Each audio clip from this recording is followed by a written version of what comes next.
Assalamualaikum warahmatullahi wabarakatuh. Perkenalkan, nama saya Apoteker Rizky Leon Putra, dan ini adalah video untuk pemenuhan tugas 18 dari kegiatan pekerti yang dilaksanakan di Universitas Bengkulu tahun 2025 gelombang 2. Adapun mata kuliah yang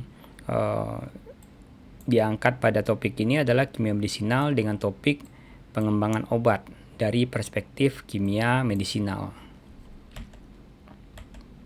Ataupun tujuan daripada kegiatan ini adalah mahasiswa mampu untuk menjelaskan tahapan daripada senyawa penuntun, menjelaskan tentang tujuan pengembangan senyawa penuntun, berikutnya tentang prosedur pengembangan obat, yang keempat adalah menjelaskan tentang rancangan daripada obat yang rasional, yang kelima adalah tentang cara pengembangan praobat dan strategi untuk memperbaiki sifat fisik dan aktivitasnya, serta yang terakhir adalah peluang untuk pengembangan senyawa agonis ataupun antagonis.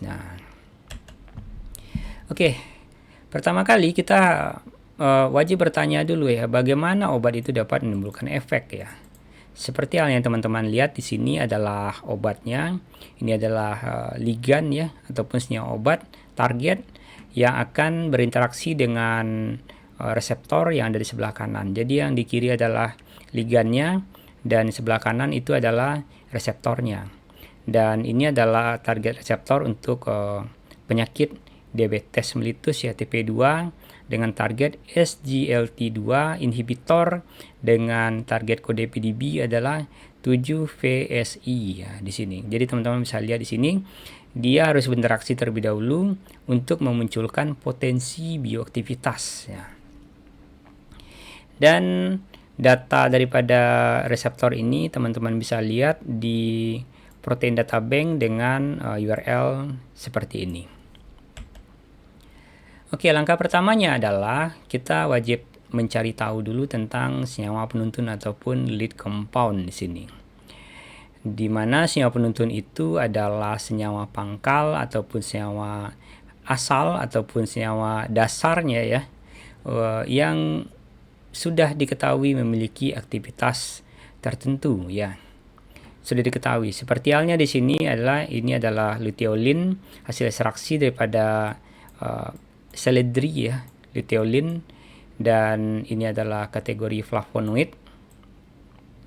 Oke, dengan ada gugus hidroksil di sini, ada 1 2 3 4. Ada 4 hidroksi di sini. Dan ini sudah diketahui memiliki efek biologis tentunya. Dari sinilah kita bisa mencari tahu tentang potensi daripada senyawa obat yang akan kita bikinkan analisanya selanjutnya nanti. Berikutnya tentang prosedur pengembangan senyawa penuntun. Di sini yang saya lingkari ini adalah bagian-bagian yang berinteraksi dengan reseptornya, di mana reseptor itu adalah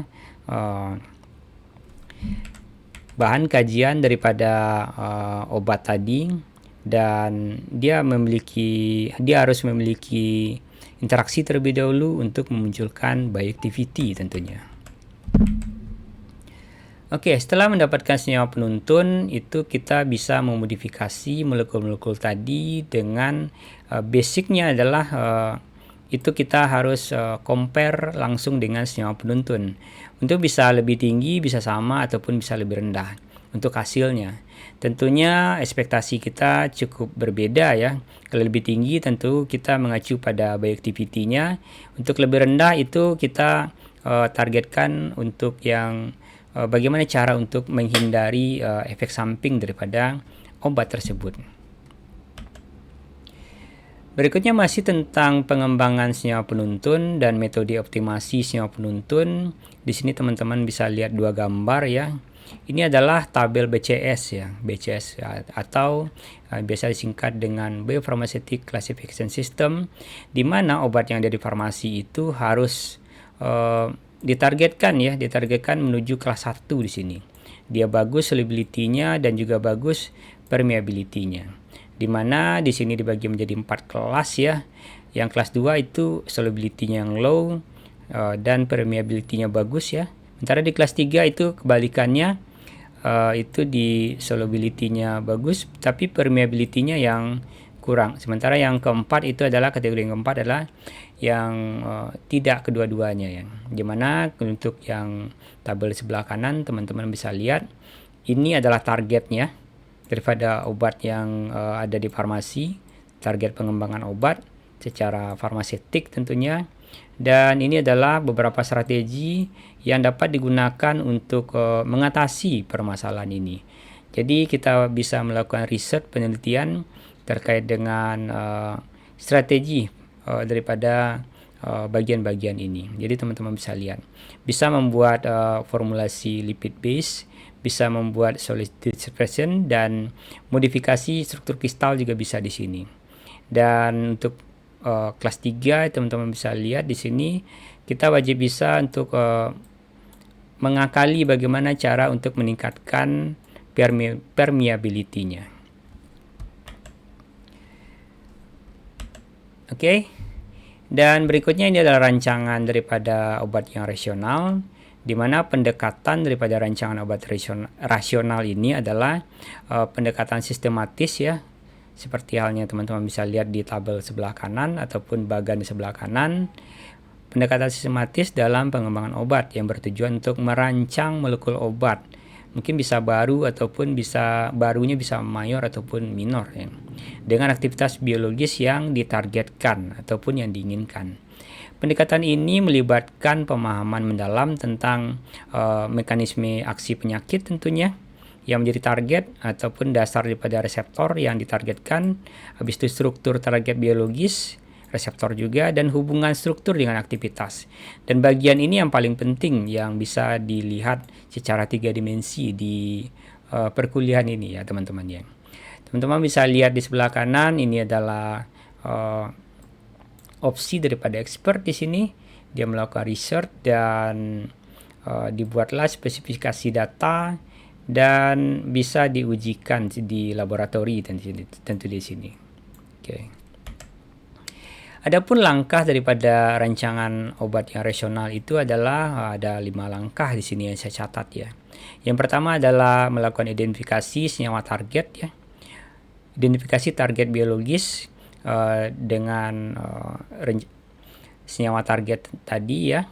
Kita tentukan dulu target biologis yang relevan dengan penyakit yang diobati. Tentunya reseptornya yang ditargetkan terlebih dahulu. Berikutnya bisa penyelidikan struktur target. Ini adalah ligannya. Jadi target obat ataupun bahan alam ataupun yang berasal daripada sintetik itu bisa kita gambar struktur dalam bentuk struktur 3 dimensi dan kita interaksikan dengan target biologis tadi. Nah, berikutnya adalah penyelidikan molekul obat yang ada. Tidak selalu pengembangan obat tadi itu membuat molekul baru ataupun menganalisa molekul baru ya. Tapi kita juga bisa memanfaatkan data-data daripada molekul obat yang ada dan dilakukan penelitian terkait dengan identifikasinya di target biologis tertentu tadi menjadi target. Berikutnya adalah perancangan molekul obat baru. Ini kita full sintesis di sini. Bisa kita lakukan dan berdasarkan pengetahuan tentang target biologis senyawa ini ada dan dirancang obat baru dengan melakukan modifikasi struktur di sini. Ini kunci adalah melakukan modifikasi struktur yang ada dengan menggabungkan beberapa fitur yang relevan di sini. Jadi perspektif ini hanya berlaku untuk in silico ya. Dan in silico pun juga dapat memvisualisasikan keadaan daripada keterikatan secara QSAR tadi ya, seperti ini dengan cukup presisi ya, walaupun hasil in silico itu harus diuji lagi dengan data in vivo ataupun data in vitro ya. Strategi yang kelima adalah melakukan sintesa daripada pengujian. Nah, ini kita bisa melakukan sintesa obat baru dengan target bioaktivitasnya. Jadi ini full sintesis yang baru ya. Ini adalah rangkaian pekerjaan yang ada di laboratori dari perspektif kimia medisinal. Jadi ini teman-teman bisa lihat, ini adalah data-data koleksi literatur ilmiah daripada banyak sekali molekul-molekul obat Dan ini kita bisa lakukan docking tentunya ya, molecular docking, analisa QSAR modeling, dan kita bisa dapatkan data virtual screeningnya.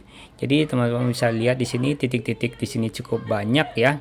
Dan ini dilakukan penampisan di sini terkait dengan interaksi dengan reseptor tadi. Dan ini pun juga tidak terbatas pada data-data literatur saja ya, tapi juga bisa kita lakukan pengambilan data daripada banyak sekali database yang ada di online seperti halnya PubChem, ChemSpider, PMDB, dan lain-lain ya. Kita bisa kaji itu satu persatu tentunya. Nah, jadi teman-teman bisa cek satu persatu di sana. Zinc ya. Database Zinc juga sering dipakai untuk kategori database obat tentunya yang ada di dunia.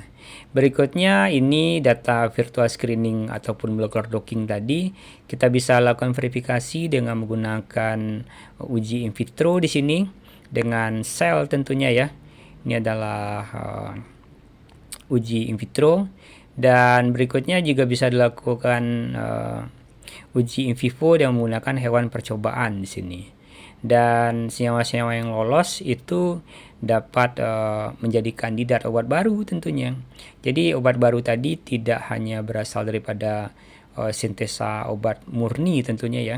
Jadi bisa dari bahan alam ataupun bisa juga dari obat yang telah ada, namun dilakukan pengujian terkait dengan bioactivity untuk target reseptor yang baru ya. Minimalnya yang baru diketahui tentunya. Oke, di sini teman-teman bisa lihat tahap pengembangan daripada praobat yang digunakan untuk memperbaiki sifat fisik dan aktivitasnya di sini. Teman-teman bisa lihat di sini struktur 3 dimensi daripada senyawa target di sini. Di sini molekulnya memiliki interaksi. Ini adalah ikatan hidrogen, dan ini adalah ikatan hidrogen juga dengan ikatan Pi di sini. Dan keterikatan inilah yang akan memicu bioactivity daripada target reseptor yang ada di sini. Jadi ini adalah docking ligandnya dan dia memiliki superposisi. Nah, ini bagian ini cukup penting dari riset-riset molecular docking, yakninya kita harus melakukan uji terlebih dahulu ya. Memang senyawa targetnya itu memiliki keterikatan di lokasi tempat natif ligandnya berada tentunya ya. Dan ini pun juga menjadi titik tolak yang cukup bagus untuk pengembangan obat selanjutnya. Dan kalau dia memiliki active site yang sama dengan native ligand, maka dia berpeluang untuk memiliki bioaktivitas yang tentunya sesuai dengan yang diprediksikan. Dan ini dapat dievaluasi secara 3 dimensi, secara visualisasi komputasi tentunya. Dan senyawa ini juga bisa dibongkar satu persatu ya. Bisa layaknya seperti main puzzle ya, atau main Lego tentunya, bisa dimodifikasi. Karena ini adalah struktur 3 dimensi daripada pendekatan kimia medisinal. Berikutnya teman-teman bisa lihat di sini, ini adalah struktur daripada imatinib dah. Jadi dia berasal daripada beberapa part ya di sini. Oke, inilah part yang pertama, dia memiliki aktivitas cellular activity di sini, dan part yang kedua dia meningkatkan selectivity di sini, dan berikutnya dia bisa bergabung ya tentunya untuk digunakan sebagai obat tentunya. Dan imatinib ini kita bisa gunakan sebagai obat kanker tentunya ya. Tak terlepas daripada hal itu, kita juga bisa melihat interaksinya secara elektrostatik, perubahan density, distortion di sini, dan lain hal sebagainya di sini ya. Jadi bisa tergambar dengan jelas kalau misalnya pendekatan kimia medisinal, pembelajaran kimia medisinal dengan pendekatan struktur 3 dimensi ya, itu akan sangat mendukung sekali untuk proses pembelajaran, terutama untuk menjelaskan bagian-bagian yang berinteraksi dengan reseptor tentunya. Next, teman-teman bisa juga lihat di sini terkait dengan bagaimana dia bisa masuk ke dalam reseptor tadi. Ada yang memiliki bagian yang berongga di sini ya.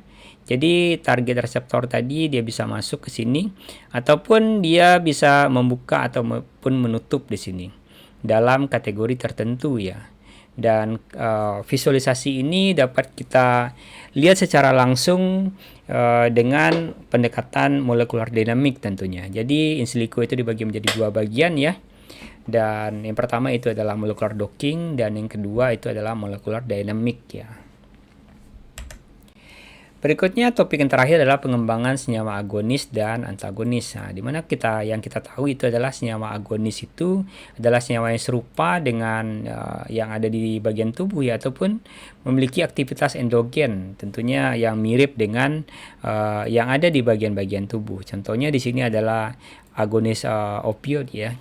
Itu adalah senyawa morfin di sini dan dia memiliki keterikatan dengan reseptor opioid. Nah, yang ada di bagian sistem saraf pusat tentunya.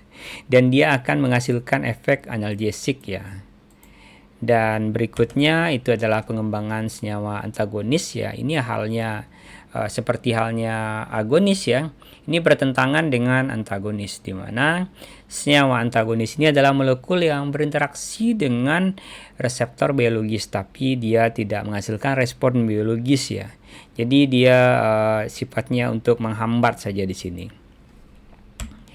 Dan ini juga berguna untuk beberapa terapi obat tertentu, misalnya neurotransmitter ataupun GABA-nya terlalu tinggi ya. Untuk kasus-kasus seperti halnya epilepsi, dia butuh dihambat reseptornya.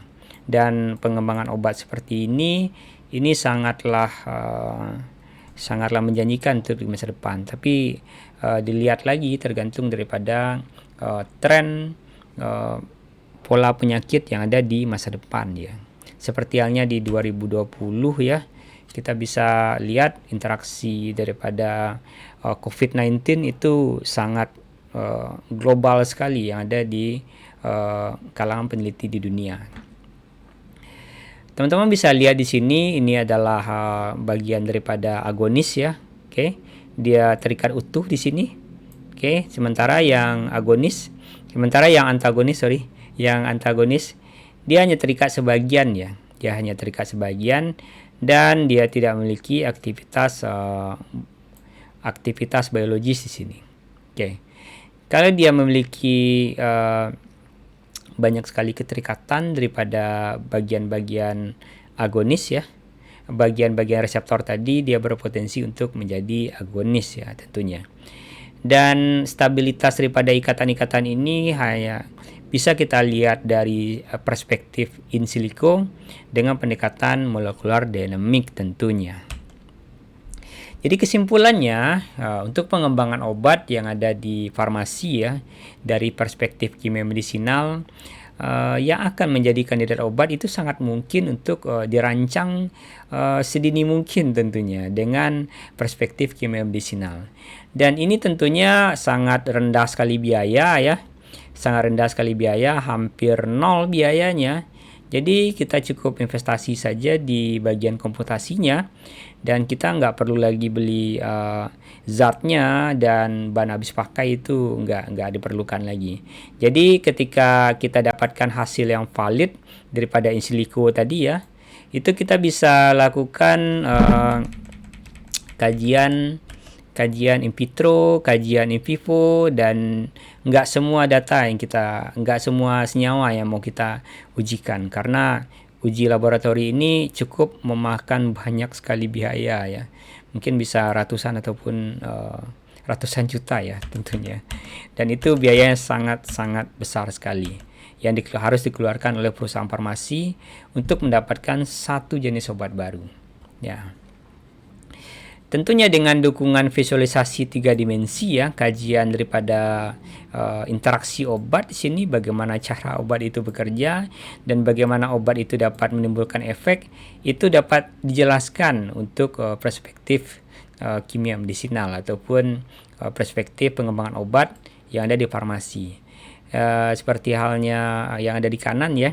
kita lihat lagi, ini adalah genistein yang memiliki keterikatan dengan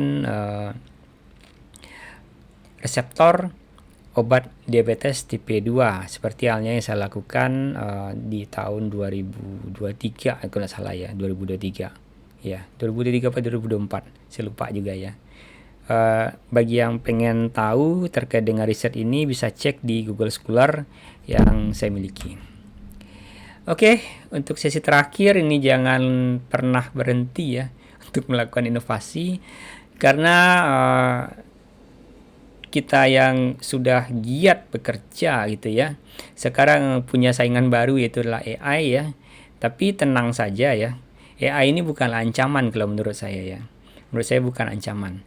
Tapi ini adalah partner yang bisa kita jadikan alat untuk percepatan pembelajaran ataupun percepatan daripada bagaimana cara kita melakukan inovasi ke depannya ya tentunya.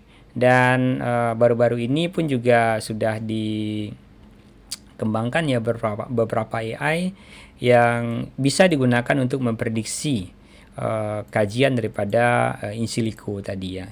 Tapi tentu saja balik-balik lagi ya, data-data tadi, data laboratori, data in vitro, data in silico, dan data in vivo, tentunya dibutuhkan data yang lengkap ya untuk melakukan validasi daripada hasil daripada pengembangan obat tadi. Dan jangan lupa, jangan pernah berhenti untuk berinovasi tentunya. Oke, terima kasih saya ucapkan yang telah menonton video ini sampai habis, dan terima kasih kepada Pak Eko yang telah menugaskan ini untuk pembuatan video ini, dan terima kasih semuanya. Wassalamualaikum warahmatullahi wabarakatuh.